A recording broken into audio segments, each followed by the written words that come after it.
बिस्मिल्लाहिर्रहमानिर्रहीम, अस्सलाम वालेकुम। आज हम बात करेंगे, तीन बड़े अहम केसेस हैं। एक तो सुप्रीम कोर्ट में वज़ीर आला सिंध के ख़िलाफ़ एक केस की समाअत थी जिसमें गैर कानूनी भर्तियां थीं सिंध पुलिस की, और उसमें चीफ़ जस्टिस गुलजार ने जो आज क्लास लगाई है और जिस तरीके से नैब को हुक्म जारी किया है कि सिंध हुकूमत के ख़िलाफ़ कार्रवाई की जाए, वो भी बड़ी अहम है। वो मैं आपके साथ शेयर करूँगा। इसके अलावा रहमान मलिक आज एक दरख्वास्त लेकर गए थे सिंथिया रिची के ख़िलाफ़, जो अंदराज मुकदमा की दरख्वास्त थी, और बड़े सीनियर वकील इरफान कादिर जो कि साबका अटॉर्नी जनरल हैं, उनका सहारा लेकर गए थे, लेकिन उनका सहारा भी उनके काम ना आया। और इस्लामाबाद हाई कोर्ट के चीफ जस्टिस ने जो दरख्वास्त थी वो उठाकर जरदारी माफिया के मुंह पे दे मारी। वो भी बड़ा अहम केस है, वो भी मैं आपके साथ शेयर करूंगा। और आखिर पर हम बात करेंगे, सिंध हाई कोर्ट ने आज अनवर सियाल की दरख्वास्त ज़मानतों पर, जो कि सूबाई वज़ीर हैं सिंध हुकूमत में, उनकी दरख्वास्तों के ऊपर आज अहम केसेस की समाअत की है। आपको याद होगा कुछ दिन पहले अनवर सियाल के घरों पर छापे मारे गए थे, तो उनके ख़िलाफ़ आज समाअत हुई है उन केसेस के ऊपर। उसकी डिटेल भी मैं आखिर में आपके साथ शेयर करूंगा। पहले हम बात कर लेते हैं चीफ जस्टिस गुलजार अहमद साहब की।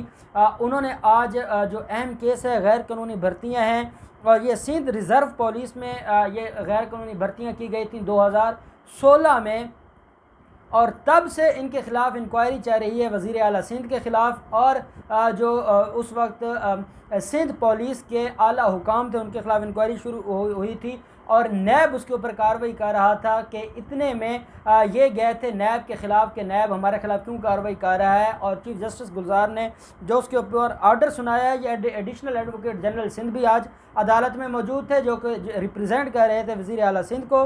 तो उन्होंने ये बताया कि जो इंक्वायरी के बाद जो मुलव्वस अफसरान थे उनको सज़ाएँ हमने दे दी हैं। जो चीफ़ मिनिस्टर है मुराद अली शाह, उन्होंने इंक्वायरी की है, और इंक्वायरी करके जो जो ज़िम्मेदारान थे सबको सज़ाएँ दे दी हैं। तो अदालत ने इस्तफसार किया कि जो एसपी था ग़ुलाम नबी केरियो, उसको क्या सज़ा दी गई है जिसके सिग्नेचर से वो भर्तियां की गई थी। और ये भर्तियां मैं आपको बता दूं कि ये टोटल हज़ारों, इसमें 12,000 भर्तियां थी और 5,000 गैर कानूनी और जाली भर्तियां थीं। जो आप देख लें कि 12,000 में से 5,000 लोगों को गैर कानूनी तरीके से जाली भर्तियां इन्होंने की थी।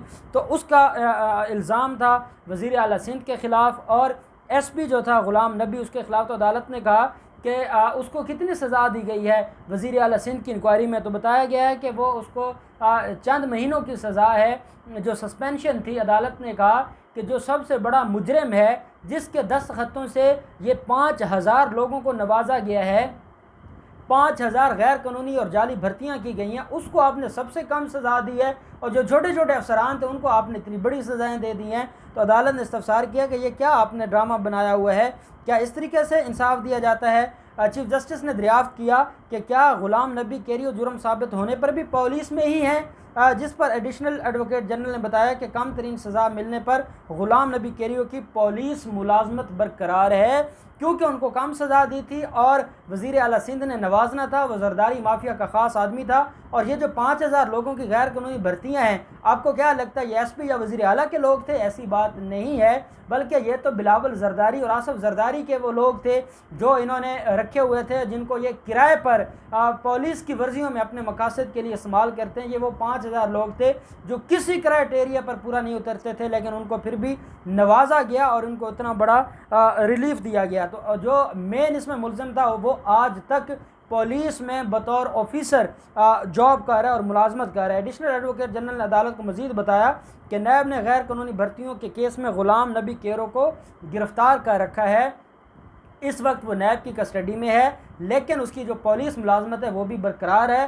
तनख्वाह उसके घर में जा रही है, उसके बच्चों को जो उसको प्रिविलेजेस हैं या जो बेनिफिट्स हैं वो सारे के सारे उसके घर पहुंच रहे हैं। लेकिन सिर्फ उसके ख़िलाफ़ अब क्योंकि नैब कार्रवाई कर रही है और नैब वज़ीर आला सिंध के दायरे इख्तियार में नहीं आती, इसलिए वो नैब के ख़िलाफ़ अब सुप्रीम कोर्ट में आ गए हैं। चीफ जस्टिस साहब ने रिमार्क्स दिया कि वज़ीर आला सिंध ने सिर्फ छोटे अफसरान को जबरी रिटायर किया है, लगता है गैर कानूनी भर्तियों को हकूमती सिंध हुकूमत की आशीर्वाद हासिल थी।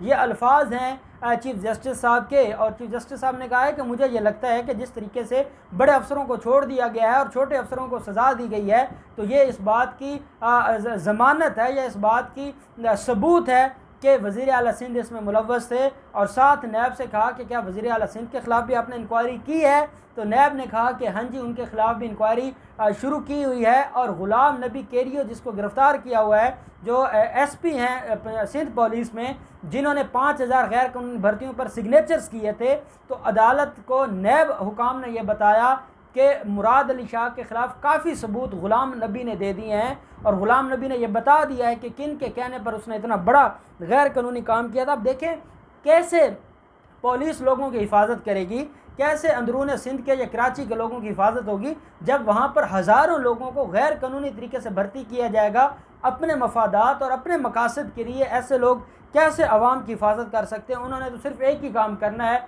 और वो अपने जो गॉड फादर हैं उनकी हिफाजत करना।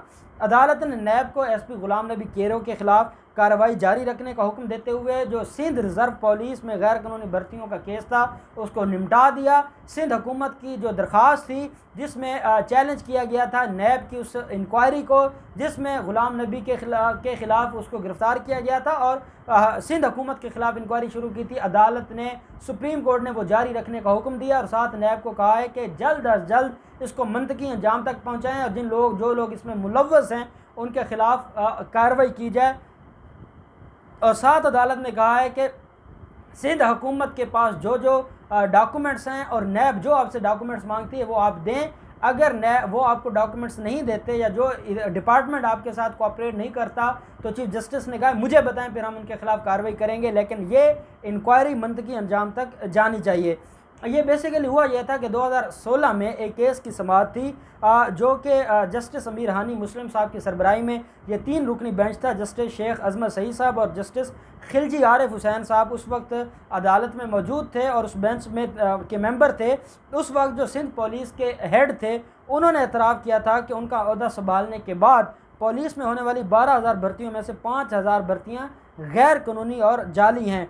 आईजी सिंध की जानिब से गैर कानूनी भर्तियों का एतराफ़ किए जाने के बाद अदालत ने नैब को सिंध पुलिस में बोगस भर्तियों और तहकीकाती फ़ंड्स की नामुनासिब तकसीम की तहकीकात मुकम्मल करके रिपोर्ट पेश करने का हुक्म दिया था। उसके बाद नैब ने इनके खिलाफ कार्रवाई शुरू की, ग़ुलाम नबी केरियो को गिरफ़्तार कर लिया। वज़ीर आला सिंध के ख़िलाफ़ इंक्वायरी जारी है और बहुत जल्द वज़ीर आला सिंध भी इस इंक्वायरी में भी जेल में जाएंगे, क्योंकि ये बहुत बड़ा फ्रॉड किया गया है आवाम के साथ और रियासत के साथ।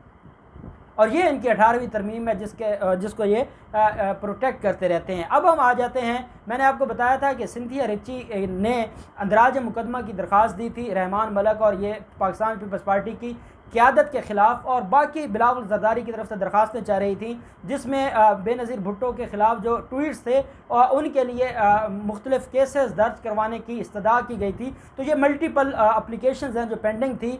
आज इसमें एक बड़ी अहम समाअत थी और वो ये थी कि पिछले दिनों मैंने आपको बताया था कि इस्लामाबाद हाई कोर्ट में जब एडिशनल सेशन जज ने सिंथिया रिची की दरख्वास्त खारिज कर दी थी अंदराज मुकदमा की, उसने चैलेंज की थी इस्लामाबाद हाई कोर्ट में, और इस्लामाबाद हाई कोर्ट ने कहा था कि किसी भी FIR दर्ज करने से पहले कैसे कोई इंक्वायर कर सकता है, या पहले तफ्तीश की जाती है या FIR के बाद तफ्तीश की जाती है। जब अदालत ने यह सवालात उठाए थे और साथ अदालत ने दोबारा केस रिमांड कर दिया था और सेशन जज इस्लामाबाद को ये कहा था कि जिस एडिशनल सेशन जज ने पहले ये केस सुना है उसके अलावा किसी और के पास इस केस को फिक्स किया जाए और वो इस केस को सुने। अब क्योंकि जो भी चाहे इन्होंने मैनेज किया था, जो भी किया था पाकिस्तान पीपल्स पार्टी की क़यादत ने, अब जब दूसरे जज साहब के पास केस किया है सिंथिया रिची का, तो रहमान मलिक ने इरफान कादिर का सहारा लिया है जो कि डिप्टी साबिक़ा अटॉर्नी जनरल ऑफ पाकिस्तान है, उनका सहारा लेकर एक रिट पिटीशन फाइल की थी इस्लामाबाद हाई कोर्ट में, जिसके ऊपर आज चीफ जस्टिस अतर मिनल्ला साहब ने समाअत की है। और चीफ जस्टिस अतर मिनल्ला साहब ने कहा है कि क्या आपके साथ मसला क्या है और आप क्यों आए हैं अदालत में। तो बताया गया कि जनाब बड़ी ज़्यादती हो गई है, जनाब के ऑर्डर से केस नीचे रिमांड हो गया है और अपनी मर्ज़ी का जज उन्होंने लगवा लिया। तो अदालत ने कहा इसमें क्या हो गया है, आप इतने क्यों गुस्सा कर रहे हैं और आप इतने क्यों परेशान हैं, ये कोई बात नहीं है, कानून के मुताबिक जो भी होगा एडिशनल सेशन जज साहब इसको डिसाइड कर देंगे। इतने में रहमान मलिक रोस्टम पर आकर बात करना चाहते हैं। अदालत ने कहा आप आराम से पीछे बैठ जाएं, आपका काम अदालतों में बात करना नहीं है, आप सीनियर सियासतदान हैं, हम आपकी इज़्ज़त करते हैं, लेकिन अदालत का डेकोरम ख़राब ना करें। आपके वकील साहब वो सीनियर वकील हैं, वो अदालत में मौजूद हैं और जो बात करनी है उन्होंने करनी है, आप अदालत में नहीं बोल सकते। इतने में इरफान कादर ने इशारा किया और रहमान मलिक पीछे जाकर बैठ गए।